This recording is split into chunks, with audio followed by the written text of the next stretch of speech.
തെരഞ്ഞെടുപ്പ് ഗോതയിലേക്ക് സജീവമായി ഇറങ്ങിയ നാം തെരഞ്ഞെടുപ്പിന്റെ പ്രചരണ സ്വഭാവത്തിലും ജനാധിപത്യ സംവിധാനത്തെ വിലയ്ക്ക് വാങ്ങുന്നതിന് വേണ്ടി പണശക്തികൾ പണമൊഴുക്കുന്നതിൻ്റെയും അമ്പരപ്പിക്കുന്ന ചില കാഴ്ചകളാണ് നമുക്ക് കാണേണ്ടത്.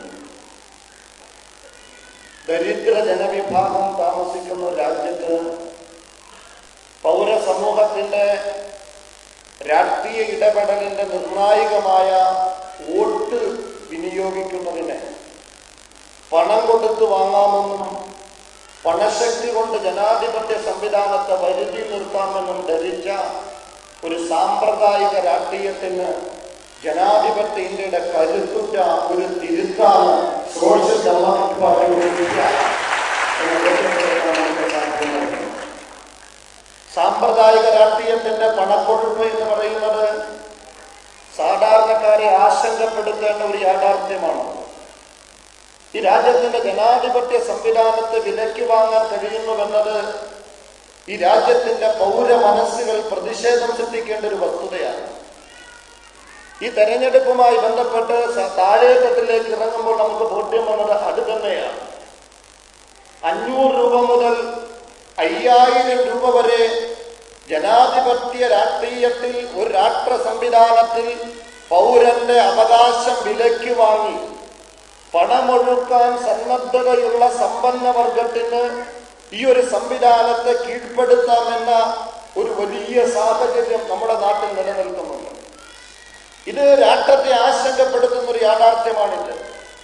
ആരാണ് ഇതിന്റെ ഉത്തരവാദികളെന്ന് ചോദിച്ചാൽ ജനാധിപത്യത്തെ വിലയ്ക്ക് വാങ്ങാമെന്ന താല്പര്യം ഇവിടെ സൃഷ്ടിച്ച മുഖ്യധാര രാഷ്ട്രീയ പ്രസ്ഥാനങ്ങളാണ്. ഈ ഒരു സമ്പ്രദായം ഇവിടെ തുടർന്നു പോയാൽ സാധാരണക്കാരൻ അധികാര മണ്ഡലത്തിൽ നിന്നും അകറ്റപ്പെടുന്ന, നിലവിലുള്ള അവസരം വരെ നിഷേധിക്കപ്പെടുന്ന ഒരു വലിയ അപകടം, ഒരു കെണി നമ്മുടെ മുന്നിൽ പ്രകടമാകുന്നുണ്ട്. അവിടെ നിശ്ചയദാർഢ്യത്തിന്റെ ഇടപെടൽ, ഞാൻ വളരെ കൃത്യമായി പറയുന്നു, ഈ പണാധിപത്യ സംവിധാനത്തിന്റെ മുന്നിൽ ഒരു നിഷേധാത്മക മനസ്സുമായി ജനാധിപത്യ വിരുദ്ധമായ സാമ്പ്രദായിക പ്രവണതയെ നിഷേധിച്ചുകൊണ്ട് ഈ രാജ്യത്തിന്റെ പൗരബോധം ഉത്തേജിപ്പിക്കുന്ന നിലയിൽ തങ്ങളുടെ സമ്മതിദാനാവകാശം വിനിയോഗിക്കാൻ കൃത്യമായ ഒരു അവസരം ജനാധിപത്യ ഇന്ത്യയുടെ ഭൂമിയിൽ സൃഷ്ടിച്ചു കൊടുത്തുകൊണ്ടിരിക്കുന്ന ഏക പാർട്ടി 14 മാസം പ്രായമുള്ള സോഷ്യൽ ഡെമോക്രാറ്റിക് പാർട്ടിയാണ്. അത് നമുക്ക് ബോധ്യമെന്ന സംഗതിയാണ്.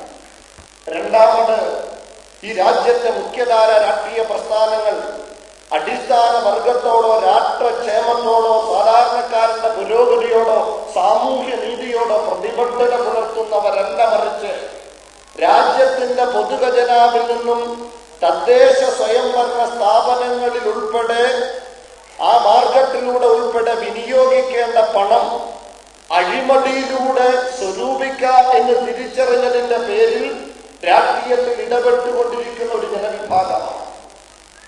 50 ലക്ഷം രൂപ വിനിയോഗിച്ച് ഒരു കോർപ്പറേഷനിലേക്ക് സീറ്റ് ഉറപ്പിക്കുന്നതിന് മുഖ്യധാര രാഷ്ട്രീയ പ്രസ്ഥാനത്തിന്റെ ഒരു പ്രവർത്തകൻ സന്നദ്ധനായെങ്കിൽ ജനകീയാസൂത്രണത്തിന്റെ പേരിൽ തദ്ദേശ സ്വയംഭരണ സ്ഥാപനങ്ങൾക്ക് ലഭ്യമാകുന്ന ആ വിഹിതത്തിൽ നിന്നും 5 കോടി സ്വരൂപിക്കാമെന്ന കച്ചവട കണ്ണോടെയാണ്.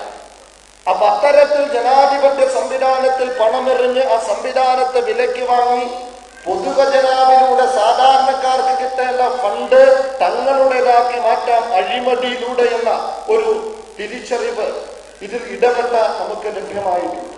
അവിടെയും കൃത്യമായ ഒരു തിരുത്ത് ബോധ്യപ്പെടുത്താൻ നമുക്ക് സാധ്യമാകേണ്ടത്. അതുകൊണ്ട് ഞാൻ ദീർഘമാക്കുന്നില്ല.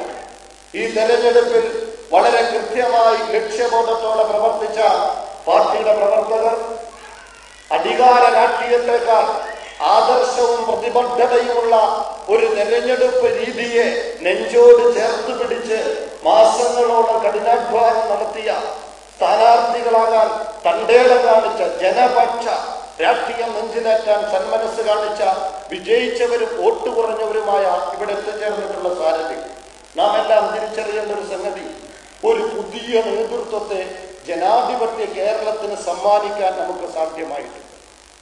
ഓരോ പ്രദേശങ്ങളിലും അഴിമതിയാധിഷ്ഠിതമായ രാഷ്ട്രീയ നേതൃത്വം വളർന്നു വരുമ്പോൾ ഗുണ്ടായിസം കാണിക്കാനും പണമെറിയാനും മറ്റ് അഹിതങ്ങളായ പ്രവണതകളിലൂടെ പേരുകൾ വളർത്തിക്കൊണ്ടുവരാനും സ്ഥാനമാനങ്ങൾ ഉറപ്പിക്കാനും കെൽപ്പുള്ള ഒരു രാഷ്ട്രീയ സംസ്കൃതിയിൽ സാധാരണക്കാരന് സമീപിക്കാൻ പറ്റുന്ന, സാധാരണക്കാരുടെ പ്രശ്നങ്ങളെയും വേദനകളെയും യാതനകളെയും പ്രതിസന്ധികളെയും ആവശ്യങ്ങളെയും ആവലാതികളെയും തിരിച്ചറിയുന്ന, അവരോടൊപ്പം മുറത്തോറിഞ്ഞ് പണിയെടുക്കാനും അവരുടെ താല്പര്യങ്ങളോടൊപ്പം രാഷ്ട്ര താല്പര്യങ്ങളോടൊപ്പം നിൽക്കാൻ കഴിയുന്ന, അഥവാ ഗാന്ധിജിയുടെ വാക്കുകളും ചിന്തകളും നെഞ്ചിലേറ്റി അംബേദ്കർ പറഞ്ഞ ഗ്രാമങ്ങളുടെ പുനരുദ്ധാരണം എന്ന അജണ്ട നെഞ്ചിലേറ്റി ജീവിക്കുന്ന സാധാരണക്കാരായ ഒരു നേതൃത്വത്തെ കേരളീയർക്ക് സമ്മാനിക്കാൻ SDP-ക്ക് ഈ തെരഞ്ഞെടുപ്പിലൂടെ സാധ്യമായിട്ടുണ്ട്. അതൊരു ചെറിയ സംഗതിയല്ല. 10 വോട്ട് കിട്ടിയവർ, 100 വോട്ട് കിട്ടിയവർ, 200, 300, 700 വോട്ട് കിട്ടിയവർ, 700 വോട്ട് കിട്ടിയിട്ടും നമ്മുടെ മുഖ്യധാരാ സംവിധാനത്തിൽ പരാജയപ്പെട്ടവരെന്ന് വിലയിരുത്തപ്പെട്ട ആളുകൾ ഇവിടെ എത്തിച്ചേർന്നിട്ടുണ്ട്. കോർപ്പറേഷൻ തലത്തിൽ അവരാരും നിരാശപ്പെടേണ്ടതില്ല. ഒരു നേതൃരാഹിത്യം അനുഭവിക്കുന്ന സാധാരണക്കാരായ ഒരു ജനവിഭാഗത്തിൽ 700 പേരുടെ പിന്തുണയോടെ, അല്ലെങ്കിൽ അവരാൽ നിശ്ചയിക്കപ്പെട്ട ഒരു നേതൃത്വമായി മാറാൻ നമുക്ക് സാധ്യമായിരുന്നു. അത്തരത്തിൽ സമാശ്വസിക്കാനും വരാൻ പോകുന്ന തെരഞ്ഞെടുപ്പുകളിൽ ജനാധിപത്യ സംവിധാനത്തെ ശാക്തീകരിച്ചുകൊണ്ട് അടിസ്ഥാന ജനവിഭാഗം, രാഷ്ട്രത്തിന്റെ ഭൂരിപക്ഷം, കീഴാളരും മർദ്ദിതരും അവകാശം നിഷേധിക്കപ്പെട്ടവരുമായ, ജാതിമത ഭേദമന്യുള്ള അവസരം നിഷേധിക്കപ്പെട്ട, രാഷ്ട്ര പുരോഗതിയുടെ വിഹിതം പറ്റാനോ ക്ഷേമത്തിന്റെ ഓഹരി പറ്റാനോ സർവ സുഖ സമ്പന്നമായ പട്ടണവൽക്കരണത്തോട് മത്സരിക്കാനോ കെൽപ്പില്ലാത്ത ജനപക്ഷത്ത് നിന്നുകൊണ്ട് അവരുടെ സന്തോഷവും സമാധാനവും സുഖസൗകര്യവും മുന്നിൽ കണ്ടുകൊണ്ടുള്ള ഒരു പുത്തൻ പ്രവർത്തനവും ഒരു പുത്തൻ രാഷ്ട്രചിന്തയും, അത്തരത്തിലുള്ള ഒരു പുത്തൻ രാഷ്ട്രവും നമുക്ക് സാധ്യമാകും.